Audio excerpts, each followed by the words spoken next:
আজকের গুরুত্বপূর্ণ টপিক হলো প্রেসক্রিপশন। আমাদের পুরো জীবনে আমরা নানা রকম রোগে আক্রান্ত হই, আর সেই রোগ থেকে সুস্থ হওয়ার জন্য আমরা চিকিৎসকের শরণাপন্ন হই। সেই প্রেসক্রিপশনে হতে পারে আপনার বোঝার ভুল, চিকিৎসকের বোঝানোর ভুল।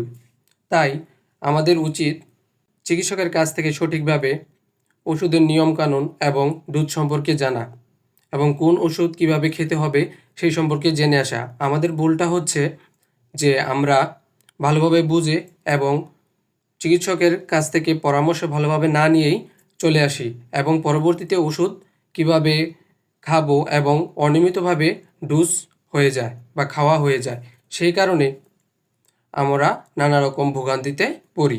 তাই আমাদের উচিত প্রেসক্রিপশন ভালোভাবে ডাক্তারের কাছ থেকে বুঝে এবং শুনে আসা এবং নিয়মিত সঠিকভাবে ওষুধ